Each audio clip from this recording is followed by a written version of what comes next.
আচ্ছা বন্ধুরা, নিজের কষ্টের কথা তুলিকা কি এখানে শেয়ার করতে পারবে না?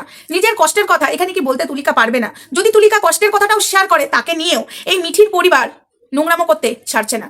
বন্ধুরা, একটা মেয়ের জীবনে অনেক বড় ঘটনা ঘটে গেছে, যেটা কিনা ওর সাথে হওয়ার কথাই ছিল না, মানে তুলিকার সাথে হওয়ার কথাই ছিল না। তুলিকা একটা সুন্দর জীবনযাপন কাটাতে চেয়েছিল, ভালোবাসা করে বিয়ে করেছিল। তার সাথে অন্যায় হয়েছে। সে যদি দুটো দুঃখের কথা শেয়ার করে, কারণ নাম না নিয়ে তার নিজের কথা যদি শেয়ার করে, সেটাও যদি মানুষের খারাপ লাগে, মানে ওর এক্স হাজবেন্ডের যদি পরিবারের খারাপ লাগে, সেটা কিছু করার নেই। কারণ তুলিকা সাথে ঘটনাটা ঘটেছে। আজকে যদি আমাদের সাথে এই ঘটনাটা ঘটতো, আমার সাথে যে ঘটিয়েছে তার খারাপ লাগবে না ভালো লাগবে সেটা আমি ভাবতাম না। আমি আমারটা অবশ্যই পাবলিকের সামনে শেয়ার করতাম, অবশ্যই করতাম। আজকে যদি আমার শ্বশুর বাড়ির লোক আমার সাথে খারাপ ব্যবহার করে, এত কিছু করার পরেও মানে একটা টাইম, একটা মানে চুপ থাকতে থাকতে একটা টাইম না মানুষ মুখটা খোলে। হ্যাঁ, মার ধর ওগুলো আলাদা ব্যাপার, কিন্তু মানুষ যখন এত করার পরেও যখন বদনাম দেয়, তখন কিন্তু মুখটা খুলতে বাধ্য হয়। সে কিন্তু মনের কথা শেয়ার করতেই পারে, আমি শেয়ার করতেই পারি। তাই বলে তুলিকার এক্স হাজবেন্ড এবং এক্স হাজবেন্ডের বউ এবং তার ননদিনী এরকম ধরনের কথা বলতে পারে না ঠুকে ঠুকে, যেগুলো কিনা খুব খারাপ লাগছে। আমি কিন্তু 2-3 দিন ধরে তুলিকাকে নিয়ে কন্টেন্ট করিনি, বাট নোটিস করছি তুলিকাকে নিয়ে এরা থামতে চায় না। মানে তুলিকা দুঃখের কথা শেয়ার করলে মিঠির পরিবারের খুব রাগ হয়। মানে তুলিকা নিজের দুঃখের কথাও শেয়ার করতে পারবে না। তুলিকার সাথে যে ঘটনাগুলো ঘটেছে তুলিকা মুখও খুলতে পারবে না। তার আগে বলি, হাই ফ্রেন্ডস,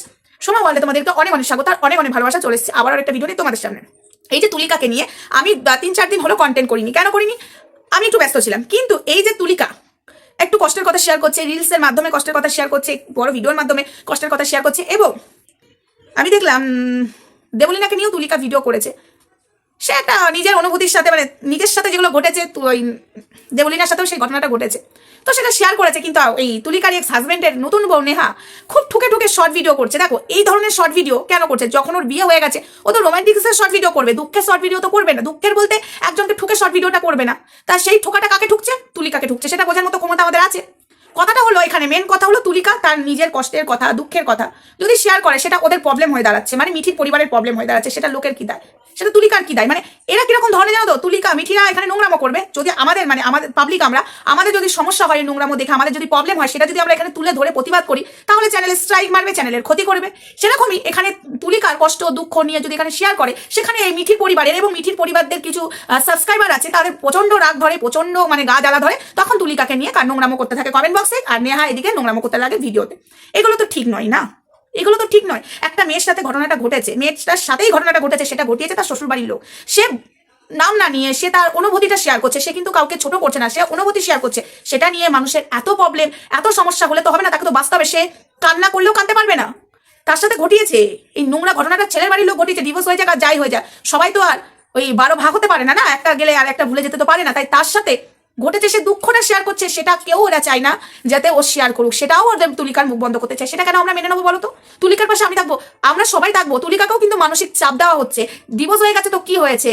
সে তার স্বামীকে নিয়ে বলছে না, তার অনুভূতিটা শেয়ার করছে, সেটাও টর্চার হচ্ছে। কিন্তু এক্স হাজবেন্ডের পরিবার থেকে টর্চার করা হচ্ছে। তাই তুলিকার পাশে আমাদের থাকাটা দরকার। আর তুলিকা নিজের কষ্টটা সত্যি শেয়ার করে নিজের মনটা হালকা হবে।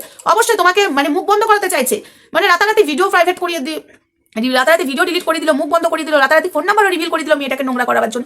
এখন যখন মেয়েটা সবকিছু ডিলিট করে নিজের মতো ভিডিও করছে, কষ্ট শেয়ার করছে, সেটাতেও মানুষের প্রবলেম। হাই রে কপাল, একটা মেয়ের জীবনে কি যে কষ্ট সেটা মেয়েরাই বোঝে। আজকে বলতে বাধ্য হচ্ছি, মেয়েদেরকে সবকিছু সহ্য করতে হয়, মেয়েদেরকেই সবকিছু মানিয়ে গুছিয়ে নিতে হয়। কেন ছেলেরা কেন মানিয়ে গুছিয়ে নেয় না?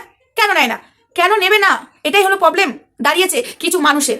এই কথাবার্তাগুলো না তোমরা সবাই যে চিন্তাধারা নিয়ে চলছে, এগুলো বন্ধ করো। আর তুলিকা, তোমার মতো তুমি চলো, তোমার মতো কষ্ট শেয়ার করে মনটা হালকা হবে। অবশ্যই কিছু মানুষের থাকে, মানে আমরা যারা সোশ্যাল মিডিয়াতে কাজ করি, ঠিক আছে, আমাদেরও পরিবার আছে, আমাদের যে সব কিছু ভালোভাবে চলে, সব কিছু আনন্দ চলে না, আমাদেরকে সবকিছু নিয়ে চলতে হয়। অশান্তি, আনন্দ, ভালো, খুশি সবকিছু নিয়ে আমাদের জীবন, প্রত্যেকটা পরিবারে।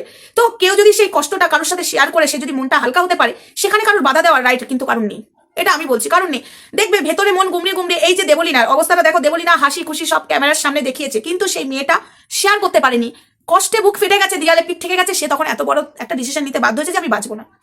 সেই জন্য বলছি না, এই চিন্তাধারা নিয়ে একদম মানসিক চাপ, অত্যাচার নিয়ে, মানে টেনশন নিয়ে বেচো না। আমি বলবো যাই ঘটুক না কেন, তোমাদের যদি বলতে ইচ্ছা করে তোমরা বলে মনটা হালকা হয়ে যাবে। কে কি বললো সেটা নিয়ে কথা নয়, জীবনটা আমার, তাই না? জীবনটা আমার, বাঁচতে হবে আমার। কেউ যদি বলে হ্যাঁ তুমি দুঃখের কথা কেন এখানে বলছো, আমি যদি দুটো দুঃখের কথা বলে আমার যদি মনটা শান্তি হয়, আমি যদি মাথার চাপটা কমাতে পারি, তাহলে মনে হয় তার থেকে খুশি না। ডাক্তারও বলে, ডাক্তারের কাছে যদি যাওয়া হয়, ডাক্তারও বলে মানুষের সাথে দুটো গল্প করে তোমার মাথার চাপটা, মনের টেনশনটা দূর করবে। ঠিক আছে, নিজের বান্ধবীর সাথে, নিজের পরিবারের সাথে শেয়ার করবে, যেগুলোকে ভাবো নিজের বন্ধু, তো সেখানে তোমরা শেয়ার করবে, নিজের মনের মধ্যে রাখবে না। সেটা কিনা আমাদের এই সোশ্যাল মিডিয়াতে সব ভালোবাসার মানুষই তো আছে, খারাপ মানুষ আছে। থাকলো তো কি হলো, তার নিজের কষ্টের কথা শেয়ার করবো না? অবশ্যই শেয়ার করবো। সেটা নিয়ে মানুষের গায়ে লাগলে কিছু যায় আসে না। কিছু মানুষ বলবে এগুলোকে নিয়ে বেঁচে খাচ্ছে না, এগুলো বেঁচে নয়, মানুষের মানসিক চাপ। ঠিক আছে, এখন এমন পরিস্থিতি মানসিক চাপ নিয়ে বেশ মানে একটা মানুষ যখন তখন কিছু করে দিতে পারে, তার থেকে মনে হয় মানসিক চাপটা এখানে বলে হালকা হয়ে যাওয়াটা বেটার। তো তুলিকা সেটাই করছে, এবং যেটা কিনা দেবলীনা করতে পারেনি। আজকে দেবলীনাকে খারাপ ডিসিশন। আজকে দেবলীনা যদি মানে শুরুতেই ওর বরের টর্চারিং এর কথা যদি শেয়ার করে দিত, সোশ্যাল মিডিয়া হলো এমন জিনিস, এই জিনিসটা সবাই ভয় পায়, এখানে যদি একটু বলে দিত, আশা করি ওর বর একটু ভয়ে থাকতো। সেটা বলতে পারেনি, এত ভালোবেসে ফেলেছে, বরের টর্চার সহ্য করে আজকে দেখো দেবলীনার এই অবস্থা।